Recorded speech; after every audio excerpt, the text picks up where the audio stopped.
I'm Sharon. Welcome to my YouTube channel. I've been asked on a number of occasions to talk about posture, playing an instrument, and if it hurts, if it's painful. So the first thing I will say is, if you have a particular condition, if you have a medical condition that is painful to your muscles, you must speak to a medical professional. I am not a medical professional, and if you need particular help, I strongly recommend that you seek that. More on that later from a personal note. I learned that the hard way perhaps. However, even if you're kind of relatively strong and healthy in a muscular sense, playing an instrument is a very, very physical thing, and it's so important that you have good posture. And so that will change, of course, depending upon whatever instrument it is that you're playing. So I might be talking in terms of piano or flute, but if you play a string instrument or something like that, then you will know how to adapt that to your instrument.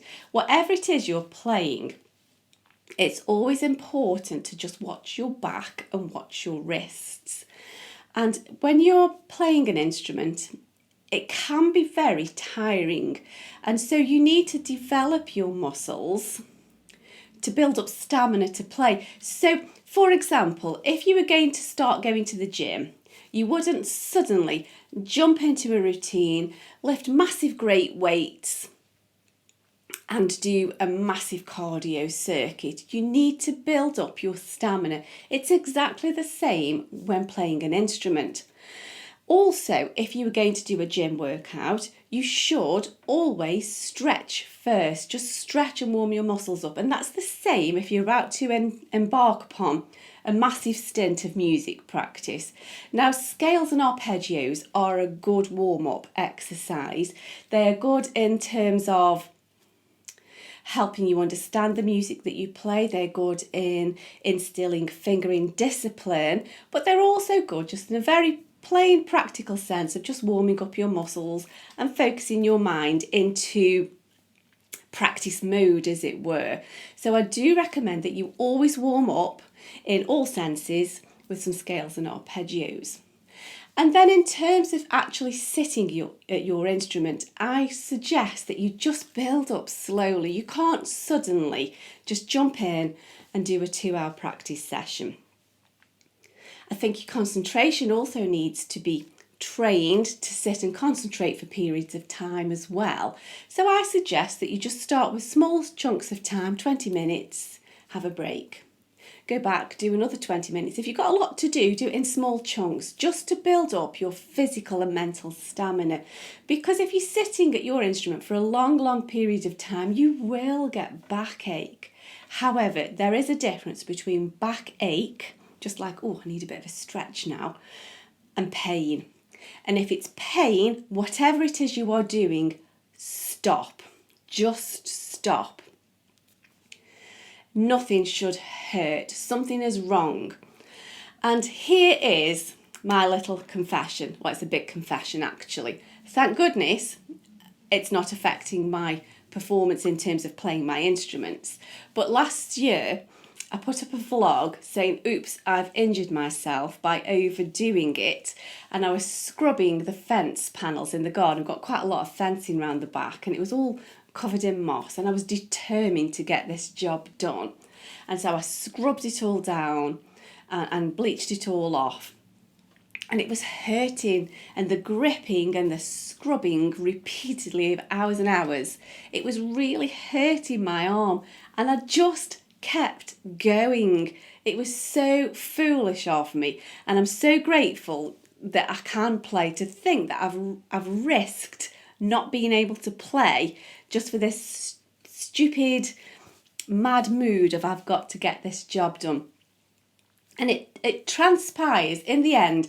Thankfully, I know a couple of sports injury physiotherapists, and I thought, I'm going to have to go. It's way too late. And I had to go with humble apologies and say, I've left it way too long, but this just isn't healing. I think I've kept leaving it because it was like, oh, it's okay. No, it's not. Oh, it's okay. No, it's not. And everybody says to me, oh, yes, tendon damage takes a long time. It just takes a long time. So I was like, oh, okay, it takes a long time. But I went to the physio, and I think really the damage was occurring before the fence painting, the fence scrubbing.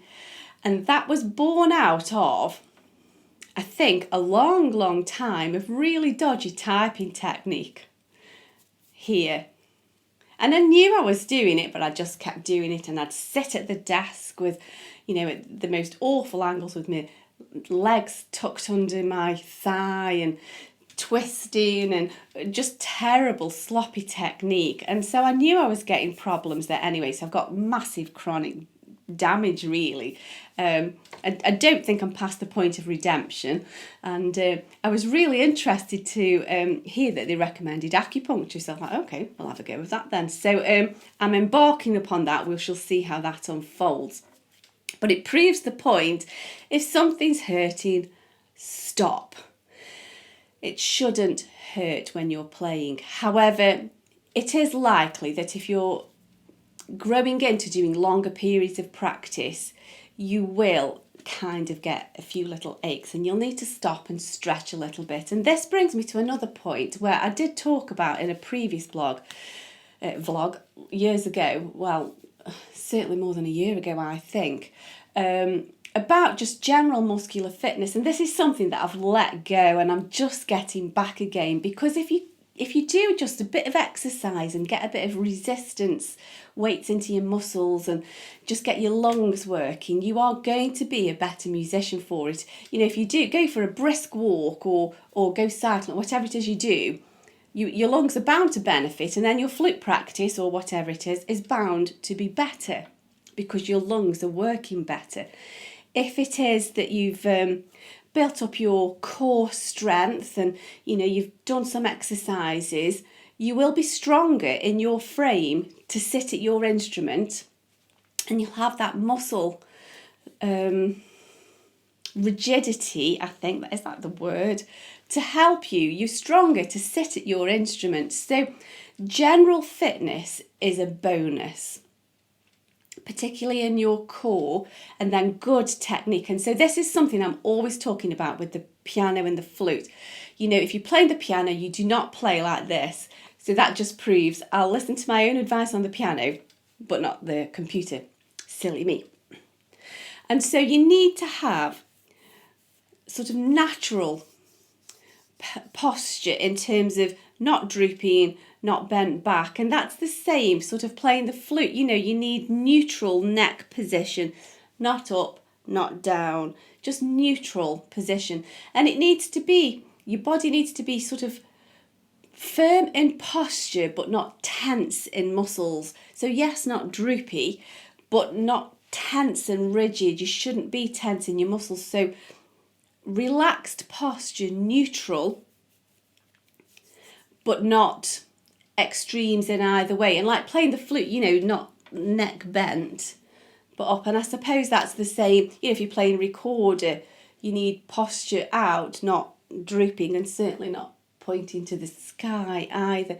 And so it's really, really important to maintain good posture. Scales is another good point where you can spot check your posture, because when you're playing a piece, ordinarily you're so engrossed in the music that you're playing and trying to sort the notes out and so on, that you forget to think about your posture. But once you've got your scales under your fingers, your mind can roam free a little bit, and so you can just say, oh, watch out, I'm just drooping a bit there, or just alter this muscle. And so use that, and eventually it does build the habit. If it hurts, stop. It's usually because something's wrong with your posture. If it's beyond that and you've got a condition, a medical condition, you must seek medical advice and you must get that seen to, and you must adhere to what they say. And so, for example, I've been told I must rest from certain activities. So it's really frustrating. The sun is now finally shining a little bit. The garden's beginning to bud, and I cannot go digging. However, if it's going to be a threat to risk, maybe if you ignore that advice, you're not going to be able to play the piano, then okay, I'll leave the gardening to somebody else for a little while. And so I do hope that's helpful to you. It's a really, really important factor of consideration when you're playing, and your performance will be so much better for these good habits, because when you're playing an instrument, whatever it is you're playing, you do need to use your body. Certain pieces will need an open, relaxed frame. Certain pieces will require close, sort of firm movements, depending upon the articulation that you require in that music. And so if you've got your posture sorted, all of these body language forms of playing will inevitably help your form and help your music sing out better, and it will look after your muscles as well. I do hope that's helpful to you. Thanks for watching. Bye.